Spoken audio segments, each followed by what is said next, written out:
En la noche del 15 de mayo de 1970, Olive Walker salió de su casa sobre la calle Leslie, en Rotorua, Nueva Zelanda. Olive vivía con sus padres. Según lo que indicaron con posterioridad, ella abandonó su hogar a las 6:45 de la tarde y se dirigía a la casa de su hermana Mary Dillon, para quien solía trabajar como niñera frecuentemente.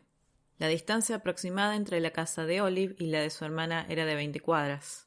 A las 7:10, una conocida vio a Olive en una parada de colectivo. A las 7:50, un par de compañeras del secundario la vieron a la salida del cine Odeón, en el centro de Rotorua, motivo por el cual se especula que Olive perdió su colectivo al centro y decidió caminar hasta la casa de su hermana. Otro testigo indicó ver a Olive sola por la calle principal de Rotorua a aproximadamente las 9 de la noche. Era viernes y todos los comercios se encontraban cerrados. Esta fue la última vez que Olive Walker fue vista con vida. A las 11:30 de ese mismo viernes, un grupo de adolescentes llamaron a la policía de Rotorua para informar que habían encontrado el cuerpo de un adolescente en un descanso sobre la ruta que va hacia Taupo. Este descanso se encontraba cerca de un aserradero que se encontraba aproximadamente a unos 5 kilómetros hacia el sur de Rotorua. Una de las primeras autoridades que llegaron al lugar donde se encontró el cuerpo de Olive era el entonces detective Bill Beck, quien indica en una fuente que su cuerpo se encontraba vestido, estaba recostada sobre su espalda y había sido arrastrado varios metros. También en la misma escena del crimen se verificó que Olivia había sido golpeada sucesivas veces en la cabeza con algún objeto contundente y que eso le había provocado la muerte. Sin embargo, la identidad del cuerpo no fue verificada sino hasta el día siguiente, cuando la hermana de Olivia, Mary, escuchó los reportes de la policía en la televisión y decidió ir a la comisaría, ya que su hermana nunca había llegado a su hogar. La noche anterior ella no había considerado la posibilidad de llamar a la policía porque pensaba que quizás su hermana se había arrepentido de ir a su hogar y quizás había vuelto o había salido a otro sitio. Olive había cumplido 18 años escasos días antes de su homicidio. Su cumpleaños era el 5 de mayo de 1952 y ella pertenecía a una familia maorí. Ella tenía 10 hermanos y hermanas. Su madre se llamaba Julie Walker y su padre se llamaba Harry Walker. Él era un veterano de guerra y había formado parte del batallón maorí que combatió durante la Segunda Guerra Mundial. De hecho, el apellido de su familia no era realmente Walker, sino que era Waaka, un apellido originario maorí, pero el abuelo de Mary lo había anglicanizado hacía varias generaciones por Walker, quizás esperando que de esa manera su familia se adaptara mejor, siendo que Nueva Zelanda es una ex colonia inglesa. Olive había ido a la escuela secundaria hasta la edad de 14 años, era conocida por ser una persona particularmente tímida y amable. Según lo que indican sus familiares, ella tenía pocos amigos, casi nunca era invitada a fiestas y disfrutaba pasar la mayoría de su tiempo trabajando como niñera. Sus padres también indicaron que no tenían ningún tipo de conocimiento si ella alguna vez había tenido una cita con otra persona, pero que creían que no. Pese a su timidez, Olive era conocida y querida en toda Rotorua. Entonces la noticia de su asesinato generó un gran escándalo y un intenso trabajo policial y forense. En la investigación por su crimen también hubo una amplia participación de la comunidad de Rotorua. Sin embargo, pese a ello y pese a las numerosas pruebas físicas que se encontraron en la escena del crimen, de las cuales voy a hablar a continuación, el asesinato de Olive nunca fue resuelto y continúa hasta hoy uno de los casos sin resolver más antiguos y más conocidos de Nueva Zelanda. Como dije antes, cuando se encontró el cuerpo de Olive, estaba vestido y estaba arrojado al lado de una mesa para picnic. La zona donde se encontró su cuerpo era un descanso al lado de una ruta que estaba cerca de un aserradero de Rotorua. Era un pequeño espacio donde la gente podía detenerse con su auto y admirar el paisaje. Olive había sido encontrada entonces aproximadamente a las 11:30 por un grupo de adolescentes que se encontraban paseando en auto. En el momento en el que este auto, manejado por un chico llamado Trevor Frew, entró al descanso, vieron en un principio a otra pareja, estaba en un vehículo en ese lugar, abandonar el descanso, Y es después cuando se bajan de su auto que ven el cuerpo de Olive, pero tuvieron el recaudo de no tocarlo ni acercarse demasiado y contactaron a la policía inmediatamente. Según lo que podemos leer sobre este caso, la policía chequeó tanto las actividades que había realizado el primer grupo de adolescentes que entró, que era una pareja, tanto como las actividades del segundo grupo. Todas esas personas ya han sido descartadas como sospechosos del crimen.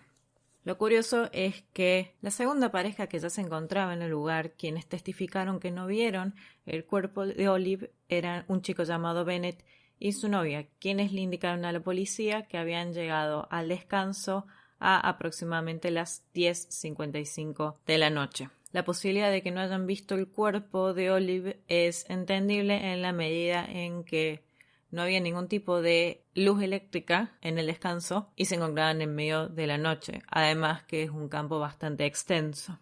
Según lo que se estableció en la autopsia, el patólogo indicó que Olive habría sido asesinada entre las 9:15 y las 10:15 de la noche y que ella también habría sido asesinada en el mismo lugar donde se encontró su cuerpo. En la escena del crimen no se encontró ninguna huella del calzado de Olive, por lo cual se presume que quizás ella ya estaba inconsciente cuando fue transportada hasta allí.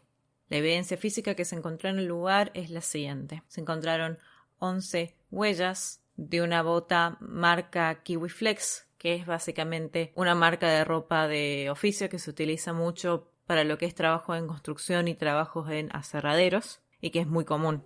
El talle de la bota era tamaño 6 y según lo que se indica en la época, en el tiempo donde se cometió el crimen, solo un 5% de esa marca de calzado era talle 6.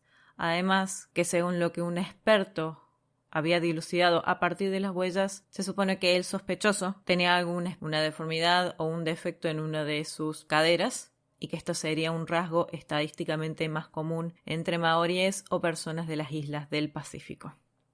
También se encontraron huellas de un vehículo desde el que se supone que había sido transportada Olive. 3 de las ruedas de ese vehículo coincidían y tenía una que era distinta al resto. A lo largo de la primera etapa de la investigación por el crimen de Olive fueron secuestrados e investigados 1.800 vehículos que se encontraban en Rotorua y que encajaban en alguna de las descripciones de las huellas que se habían encontrado o con el tamaño que la policía determinó que tenía el vehículo, y se habrían entrevistado unos 370 sospechosos por el crimen. En un momento incluso también se había sospechado de un pariente de Olive, pero esa persona demostró tener una coartada para esa noche. A pesar de que su cuerpo se encontraba completamente vestido, durante la autopsia se encontraron restos de semen en la ropa de interior de ella. A pesar de la abundante evidencia física que se pudo recolectar alrededor del caso del homicidio de Olive Walker, en la actualidad es bastante complejo encontrar información en los medios de comunicación.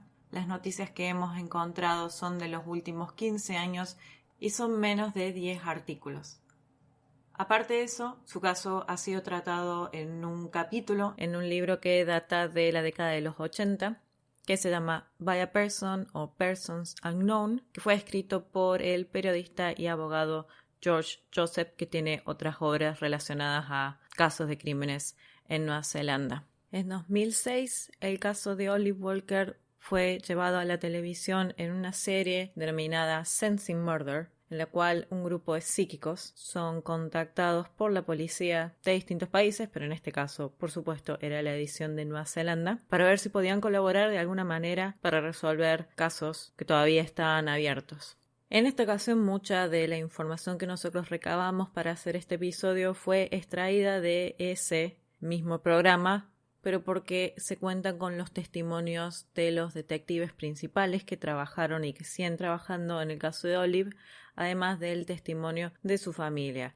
Lo que es toda la parte de la teatralización con estos psíquicos es información que no la vamos a tomar como científicamente relevante para pensar en este caso, pero lo que sí se logró con la realización de ese programa fue que distintos vecinos se volvieran a comunicar con la policía buscando nuevas pistas o nuevos rastros para poder cerrar este caso. En particular, al final de la edición de ese episodio de Sensing Murder, una psíquica de Australia, Deb Weber, generó junto con la tecnología de la policía un identikit, entre comillas, de la persona que ella habría percibido que era el criminal.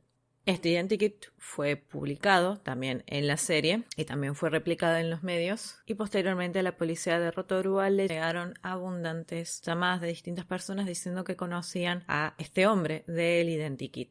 Sin embargo, la mayoría fueron descartados, ya que lo que según el detective Staunton indica por la edad que tenían esas personas, en los 70s deberían haber sido solamente niños y no podrían haber sido capaces del crimen, excepto por un sospechoso, del cual nunca se publicó el nombre, pero en un artículo del New Zealand Herald de 2017, este mismo detective de Rotorua, George Staunton, indica que este hombre, este sospechoso, estaba siendo investigado y que ya se encontraba en la cárcel por un delito o delitos de abuso sexual. No hay muchos detalles en este sentido, pero según la cronología, esta persona habría sido un adolescente, habría tenido 15 o 16 años, una edad similar a la que tenía Olive cuando fue asesinada, y vivía en Rotorua, precisamente. Sin embargo, los exámenes de ADN no tuvieron ninguna conclusión positiva, y en un artículo de el 2018, el mismo detective Staunton indica que este sospechoso, que en 2007